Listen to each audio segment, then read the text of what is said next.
everyone, and welcome back to another episode of the Stadium Showdown. I'm your host, Jeff Slauson. This week, going to be showing you quite a bit of renderings, going to be breaking down some infrastructure changes that are either going to be happening or planned to be happening in Brook Park, plus how other communities are trying to make sure that they are in a good position when the stadium goes in to eventually succeed. We are going to start first with renderings and new updates from the Browns themselves. So, want to bring you over to the big board. We're going to look through a couple of the renderings that they released, and then we'll hear from the Browns. So these renderings were released during a video where the Browns also interviewed the lead architect for the stadium plan. This is somebody that has worked on the Dallas Cowboys Stadium, on the Los Angeles Rams and Los Angeles Chargers Stadium, and on the stadium that the Vikings use in Minneapolis. And that one has a lot of inspiration with the one that is currently being built and designed in Cleveland. Obviously, snow to snow, right? That is an area that gets a ton of snow, a ton of cold. So building it in a similar way seems obvious, and it's the most obvious in the roof. Now, you're going to hear from that lead architect in just a bit, but I want to just go through. Again, these are updated renderings. Nothing groundbreaking, nothing massively changed here, but still, it's important to notice what was changed. So just want to point to a couple of things here. So first, this right here, that's kind of like eye level, right? That's like the leveled portion of it. That there, and then this right here as well. You're going to notice that there is kind of a pitch to this.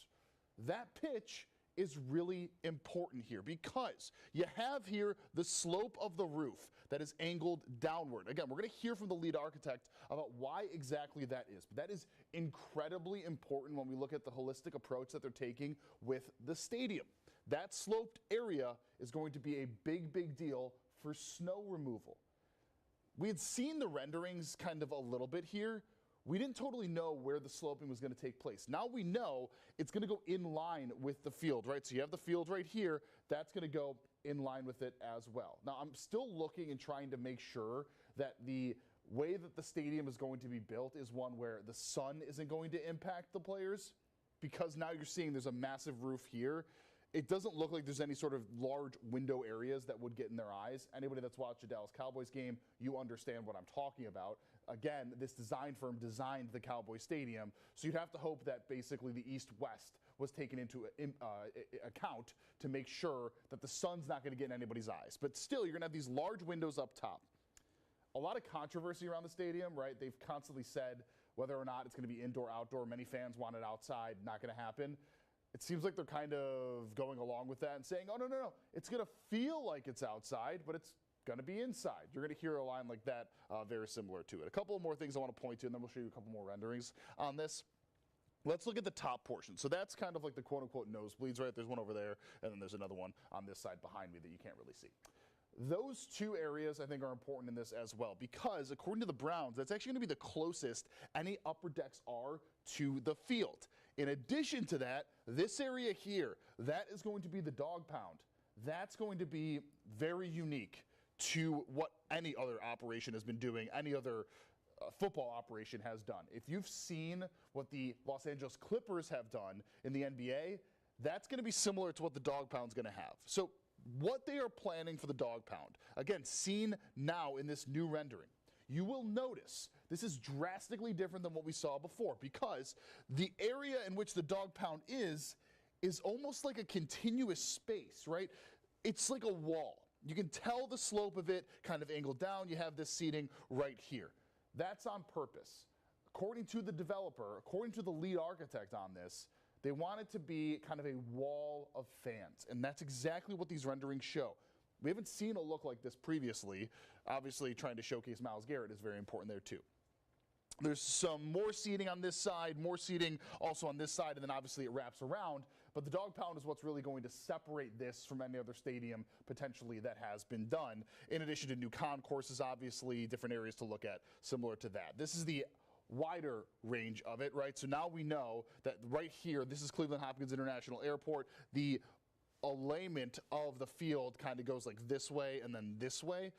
So if that's north, then we can assume that this is built west to east to not be impacted by the sun, but we're not totally sure on that. Again, it's tough to kind of scale it, but it does look like this is more north-south. So it does look like the stadium's not going to be impacted, at least front to back, from the sun's obviously going to go over this way, so it hopefully won't affect the eyes of the quarterback. Again, if you have seen the Dallas Cowboys Stadium, you know exactly what I'm talking about, where they have a large window and the sun gets in the eyes of the players. But there's nothing really new from this angle here. In addition to this angle here, this is just one of the concourses. The only thing I want to point to on this aspect is the developers have been very clear on this. They want it to be a more flowy kind of feel where you can kind of get into the access of the stadium much easier and faster. If you want to go get a drink, want to go get some food, it'll be a seamless experience from the concourse to the seats. And then the last rendering that we're going to show you here, this is just one of the entrances. You can tell that the way that they're trying to make this is more open air,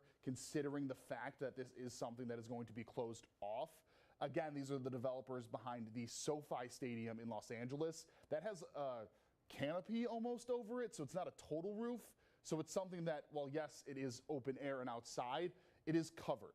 So they're taking inspiration from that as well. So again, let's play for you now the interview that was done. Again, this was conducted by the Cleveland Browns, and the video was courtesy of the Cleveland Browns talking to that lead architect. I do want to stress, I've tried on multiple occasions to get an interview with this guy, so it's great to hear some updates on it.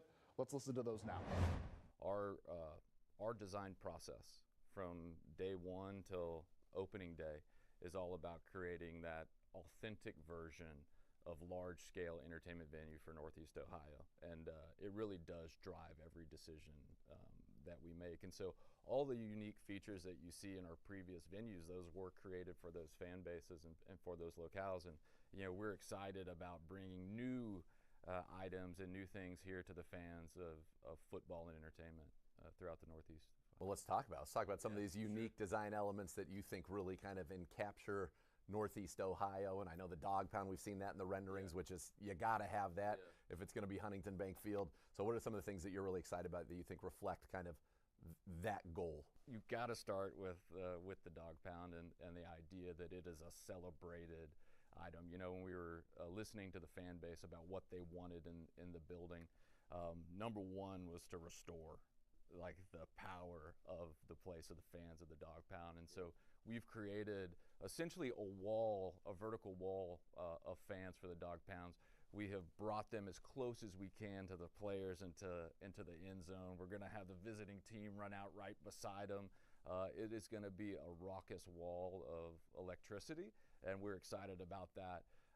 That informed the decisions. Like, really, the seating bowl was informed, the whole design of it, around this idea of catering to the kind of fandom of Browns Nation. I love the idea. I hadn't even thought of that because, you know, in most stadiums, the tunnels or kind of the locker rooms are where they are, but the fact that you're going to have the visitors run out by the dog pound is, I love that. Oh yeah, I mean, home field advantage, right? No doubt. I mean, that's what we have to do, and that's what we look forward to. Those opportunities, a little unique moments, you know, that make things just a little bit more interesting for the visiting team, and make things just a little bit more exciting for the hometown fans and the hometown players. I think the seating bowl itself is such an invention for this team. It has the seats that are the lowest and the closest in the NFL. And we're really proud of that. It has the smallest upper deck of any large venue in the NFL, meaning that we've taken the large upper deck that currently exists, you know, on the lakefront. We redistributed all those seats lower in the seating bowl, putting people closer to that action. Yeah. And that's really about creating an atmosphere and energy, loud, palpable. You know, the noise, we want you to feel it. You know, we want you to feel it in your toes, feel it in your body, that sound. And then as you go through the seating bowl, after we've gotten the fans as close as we could to the action, really one of the unique moments about the design is the roof itself. So influenced by the Cleveland Museum of Art, and what really is like interesting about the design of the roof is that it's reflective of all those great spaces, found spaces in the city. And we've started talking about it as Northeast Ohio's next great room. You know, it's going to be bathed in natural light. You're going to feel like you're outside. You get all the power of being outside, you know, in the way that the light filtrates into the building. It's going to be spectacular for a fan. It's going to be a comfortable place to watch a game. It's going to be a comfortable place to see a concert. And we're really proud about that. But it also amplifies the sound of the fans, and that's something that we've have a long history of researching in our group, and it started out with the exploration of the ETFE roof in Minnesota, which was a first of its kind in the league, and we doubled down on that with the roof at SoFi. And any fan that's been in those two buildings, they can get incredibly loud. And what excites us about this opportunity is you take the Browns fan base and you apply it with design that is used to amplify their energy, and now you're talking about something pretty magical. And again, that video is courtesy of the Cleveland Browns, hoping to potentially get that lead architect on our show, because obviously we'd have many questions and would love to know even more about the stadium. All right, coming up after a short break, we're going to be looking into Brook Park's plans for infrastructure. I understand this is not necessarily the sexiest topic to talk about, but when you're adding in a 70,000 potential seat stadium, or having 70,000 fans going to a stadium at a town that's never had it, you gotta make changes. And to get those changes done, they're gonna be calling in potentially the federal government. I'll be explaining exactly what they're talking about after a short break.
So by now we all know what the Brook Park site is going to be looking like, right? So right there, that is where 480 kind of goes past, and then the airport is kind of that way, right? So the site's going to be in that generic area. Around it are a lot of different highways and throughways that are going to be massively impacted by a new stadium. You got 480 up here. You got 71 over here. You got Brook Park Road over there. You have Berea Freeway right there. Then you also have, obviously, a bunch of more smaller, lesser used roads with hundreds, if not thousands, of homes that are right along that area. They will be the most impacted by this stadium, other than, of course, the actual infrastructure.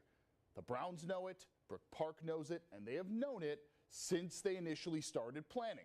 It's been no secret. They've been very upfront with the fact that potentially $90 million of infrastructure changes could be needed in order to make sure that the stadium can be successful. So the process of doing that obviously starts right now. You got to handle that before people are at the stadium. So again, every single party knows that. Problem's kind of been, how are you going to handle the payment in it, right? This is going to be included potentially in the $3+ billion for the entire site. But the infrastructure needs to be in the control of Brook Park. It's Brook Park's roads, right? So they have to have a part in this, a piece in this. The Haslam just can't pay for everything. They can have a part in the project. They can't pay for the whole. This is where grants come in. We've known this was coming. We've known that the city of Brook Park would be looking at grants very heavily. And now we know how. This grant right here, it's called the Build Grant. It's one of those things where it is a bunch of words put together that barely make sense in order to have a catchy acronym, right? B-U-I-L-D. I think there's a couple other letters in there too, but whatever, it doesn't matter. So the Build Grant is through the federal government, particularly through the Department of Transportation. I'm just going to get all this in there. From right now until February 24th, Brook Park can submit an application. Now, right now, they are in step 2 of 3, basically. Legislation has to pass that approves the mayor to do this. That has happened. So step 2 is done. One more reading needs to take place, another vote needs to take place, and then they're good to submit their application. Again, this is going to go toward the DOT, the Department of Transportation, for this grant. Now, the build grant individually is supposed to be for transportation projects, just that. It can expand, but obviously this will qualify for the Browns. Between $1 million and $25 million, that's how much you can ask for. And last year, I checked about how much eligibility there was and how many people did it. This year, there's $1.5 billion, so there's a lot of money. Last year, there were 815 applicants looking for $10 billion. 30 projects were taken with $488 million in grants. But this year, there's more money available, right? 3 times that amount. So Brook Park is hoping that they will be a part of it. We sent Colton Molesky to the meeting that was held on Tuesday night to ask the mayor a couple of questions. Very brief interview, but I want to play that for you right now. The build grant will be utilized for monies for the highway improvements that we're doing in and around the city of Brook Park. How much are you going to be asking for? We are going to be asking for the maximum amount of $25 million. What happens if you don't get this grant? I know I'm going over my skis here a little bit, but what happens if you don't get the grant? Well, we'll continue to just keep working and applying for any other opportunities that, will have a great return on that investment. So yeah, if they don't get this project, it doesn't seem like Brook Park is that concerned. There's other grants potentially available. And obviously there's more funding they can dip into and then maybe move some money around. So it's not necessarily end all be all for this. However, still would be a big deal if they did not get it.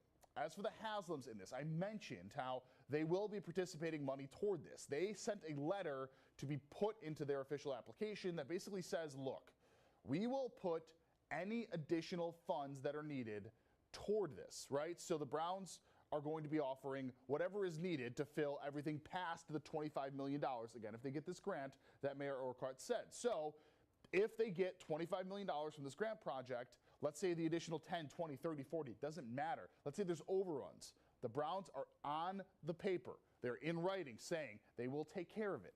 And that helps with a lot of these grants because it proves that the money's going to actually go toward the project that they claim it is needed for.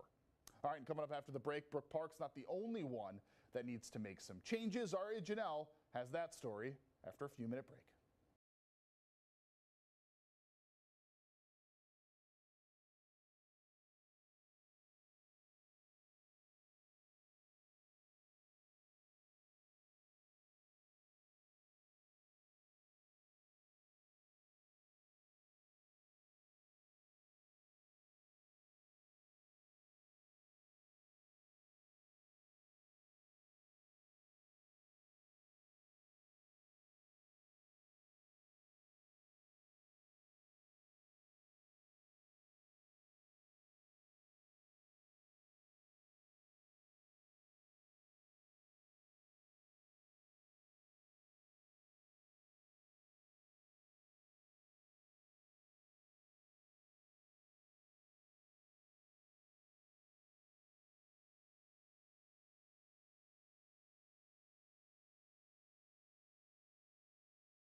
Welcome back. The impact of a new Brown Stadium is obviously not just going to affect the Cleveland Browns, it's not just going to affect the city of Cleveland, and it's not just going to affect the city of Brook Park.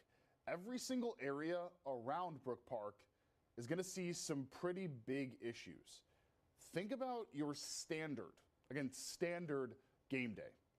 Traffic can be a bear, and that's not just around the stadium, everywhere. Think about the people in various areas around Brook Park on a Sunday at noon that go out to do something that is going to be drastically changed. Now, the mayor had talked about this. Remember those NOACA meetings a couple of weeks ago? The mayor stressed, look, we understand if you want to go for a drive at 12 o'clock on a Sunday, you will have a very different change that's needed. There's going to be a big impact. But for the most part, he said, it's going to be marginal. But what's going to be the impact potentially on the infrastructure in those areas? What's the impact on the traffic in those areas? Studies are needed to be done to make sure that those things can be figured out. So Aria Janelle spoke with Middleburg Heights, who is very much so needing to look at this as they border Brook Park. This traffic study is going to focus on Bagley Road, specifically the section right near Engle Road. I'm told that during peak hours, it can get pretty congested here already. Middleburg Heights Mayor Matthew Castelli is walking me through why the city and the Haslam Sports Group are keeping their eyes on this intersection. It's only a mile, 2 miles away from where the Brown Stadium is going to go. Meaning you could be sitting here on Bagley, stuck in traffic on game days or nights when other events are happening. It's important to know along this portion of Bagley, there are mainly businesses, not a lot of homes.